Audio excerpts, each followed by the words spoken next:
Hello, welcome back. നല്ല കരുകൊരു മൊരു ആയിട്ടുള്ള crispy ആയിട്ടുള്ള ഗീ റോസ്റ്റ് അഥവാ നെയ്യ് റോസ്റ്റാണ്. വളരെ എളുപ്പത്തിൽ ഉണ്ടാക്കാവുന്നതാണ്. കടയിലെ അതേ രുചിയിലും നമുക്കുണ്ടാക്കാവുന്നതാണ്. Welcome back to Reena's taste recipes. ഇതുണ്ടാക്കുന്നതിന് വേണ്ടി ഞാൻ പച്ചരിയാണ് ഉപയോഗിച്ചിരിക്കുന്നത്. 1 കപ്പ് പച്ചരി കഴുകി കുതിർത്തിയത്, ചുരുങ്ങിയത് 8 മണിക്കൂറെങ്കിലും കുതിർത്തണം. അതൊരു ബൗളിലോട്ട് പകർത്തുകയാണ്. അതിനുശേഷം ഇത് അരയ്ക്കാൻ ആവശ്യമായ 1/2 കപ്പ് വെള്ളവും 2 ഐസ് ക്യൂബ്സും ഇട്ട് ഇത് നന്നായി അരച്ചെടുക്കുക. അരച്ചൊരു പാനിലോട്ട് പകർത്തി രണ്ടാമതായി നമുക്ക് കുതിർത്തി വെച്ചിരിക്കുന്ന ഉഴുന്ന്, ഒരു 1/2 കപ്പ് ഉഴുന്ന് പരിപ്പും കൂടെ തന്നെ ഒരു 1/4 കപ്പ് ചോറ്, പച്ചരിയുടെ ആയാലും മതി, പുഴുക്കലരിയുടെ ആയാലും മതി, ഏതായാലും നല്ലതാണ്. പച്ചരി ആണെങ്കിൽ നന്നായിട്ട് വെളുത്തിരിക്കും. 2 ഐസ് ക്യൂബ്സും ആവശ്യത്തിന് ഉപ്പ്.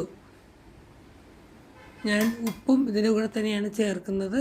ചിലർ 1 ടീസ്പൂൺ ഉലുവയും കൂടി ചേർക്കാറുണ്ട്, അതും നല്ലതാണ്. എല്ലാം കൂടി നന്നായി അരച്ചെടുക്കുക.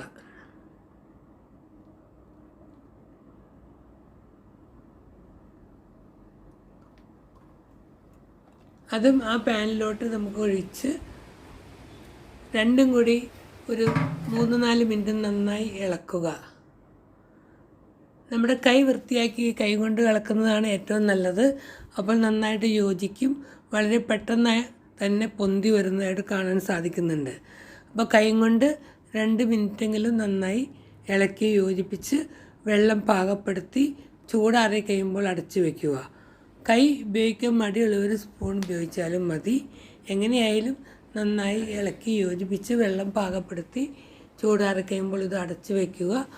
മോർണിംഗ് ബ്രേക്ക്ഫാസ്റ്റായിട്ടാണ് നമ്മൾ ഉണ്ടാക്കാൻ ഉദ്ദേശിക്കുന്നതെങ്കിൽ രാത്രിയും, ഡിന്നറാണെങ്കിൽ കാലത്തും അരച്ചിങ്ങനെ വയ്ക്കുക. ചുരുങ്ങിയത് ഒരു 8 തൊട്ട് 10 മണിക്കൂർ വരെ എങ്കിലും വേണം ഇത് പൊങ്ങാനായിട്ട്. നമ്മളിതിലോട്ട് വേറെ ഒന്നും പൊങ്ങുന്നതിനായിട്ട് ഈസ്റ്റോ സോഡാപ്പൊടിയോ ചേർക്കുന്നില്ല. ഇപ്പോൾ ഏകദേശം അതിൻ്റെ വെള്ളമെല്ലാം പാകമായിട്ടുണ്ട്. ഇനി നമുക്ക് ചൂടാറി കഴിയുമ്പോൾ അടച്ച് ഫെർമെൻറ്റ് ചെയ്യാനായിട്ട് വെക്കുക. പിറ്റേ ദിവസം കാലത്ത് നന്നായി പൊന്തി വരാറുണ്ട്. അത് നമുക്ക് നല്ല വലിയ ദോശച്ചട്ടി വാങ്ങാൻ കിട്ടും. ആമസോണിലും കടകളിലൊക്കെ ഉണ്ട്. ഇവിടെ അതിലേക്ക് ഒഴിച്ച് ഫ്ലെയിം പാകപ്പെടുത്തി ഏറ്റവും കനം കുറച്ച്, പറ്റാവുന്ന വലുപ്പത്തിൽ ഏറ്റവും കനം കുറച്ച് ചുട്ടാൽ നമുക്ക് കടയിലും ഉണ്ടാക്കുന്നതിനേക്കാളും ഭംഗിയായും ടേസ്റ്റായുമുള്ള ഗീ റോസ്റ്റ് നമുക്ക് വീട്ടിലുണ്ടാക്കാവുന്നതാണ്. ഒരു പകുതി വേവാകുമ്പോൾ ഇതിനകത്തേക്ക് നന്നായി നെയ്യാണ് ഉപയോഗിക്കുന്നത്. ഗീ റോസ്റ്റാണ്.